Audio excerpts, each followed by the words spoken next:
бүкіл жаңағы шындық анау нелер документтер секретность гриф шешілген кезде совет үкіметінде кезі не мәз болмайды оларға, өйткені жаңағы солардың қолдарымен істелді ғой негізі геноцид.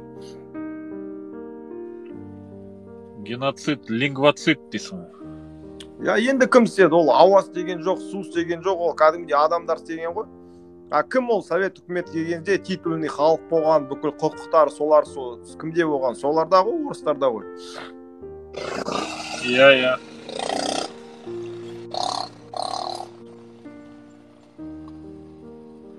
Сол неден әлі құтыламай жүр ғой бұлар. Кезіндегі привилегиялардан ондай болып жүреміз деп ойлайды да әлі күнге шейін. Сол үшін аңсап жүр ғой олар СССР-ді. Өйткені СССР кезінде олар үлкен халық болған, адам болған, сыйлайтын любой халықты келіп басына төкіріп, нормальный язык разговаривай деп.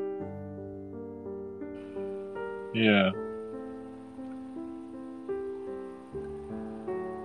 Қалаларға тұрғызбаған, сол өздері біздің қалаларымызда, біздің жерімізде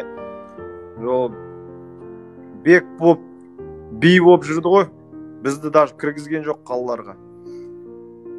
Иә. Алматының несі бар ғой? Алматыға кіргізбеген ғой? Жоқ. Целиноград, Қарағанды, 3 қалаға по-любому кіргізген жоқ, 3 қалаға осы. Қарағанды, Целиноград, Алматы. Алматыда да аз болды ғой. Бұрынғы нелерді көрдің ба? Бір кадрлар, документалка, орбитадан квартира беріп жатырды. Кілең орыстар ғой нақта жүрген. Микрорайондардың бәрінде. По-моему, қазақтарға берілмеді сол үйлер. Берілсе де аз берілді.